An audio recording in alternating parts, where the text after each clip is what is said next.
இந்த மாரி டேஸ்ட்டான மோத்திச்சூர் லட்டு நான் இன்ஸ்டாவ ஸ்க்ரோல் பண்றப்ப அதில தான் பார்த்தேன். பார்த்தப்ப அவ்ளோ ஈஸியா தெரிஞ்சுது. சரி நம்மளும் ட்ரை பண்ணி பார்க்கலாம் அப்படின்னு சும்மா ட்ரை தான் பண்ணேன். அவ்ளோ சூப்பரா வந்திருந்துச்சு.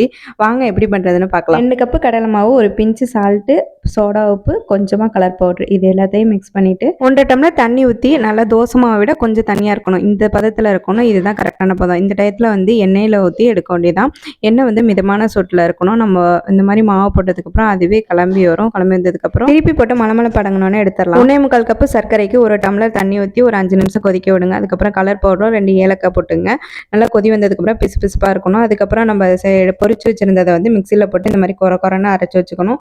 ஃபைனலாக இந்த பதத்துக்கு கம்பி பதத்துக்கு ஸ்டேஜில் வந்து இந்த மாதிரி லெமனை பிழிஞ்சு விட்டுற வேண்டியதான். பிழிஞ்சு விட்டதுக்கப்புறம் நம்ம மிக்சியில் கிரைண்ட் பண்ணி வச்சிருந்த இந்த தூள் பூந்தியை அதில் கொட்டி நம்ம மிக்ஸ் பண்ண வேண்டியதா. ஒரு கேசரி கன்சிஸ்டன்சி வந்தோடனே நெய்யில் முந்திரியை வறுத்து இதில் போட்டுக்க வேண்டியதான். கொஞ்சம் மிதமான சூட்டில் இருக்கிறப்ப கையில் லைட்டாக நெய் தடவிட்டு ரவுண்டாக பிடிச்சி வைக்க வேண்டியதான். இதுதான் நம்ம வந்து மோத்திச்சூர் லட்டு. இது இவ்வளோ ஈஸியாக பண்ண முடியும்னு எனக்கு தெரியவே தெரியாது. ஜஸ்ட் நீங்கள் பிகினராக இருந்தால் கூட இந்த டிஷ்ஷை ட்ரை பண்ணி பார்க்கலாம். நிஜமாவே சூப்பராகவே இருந்தது.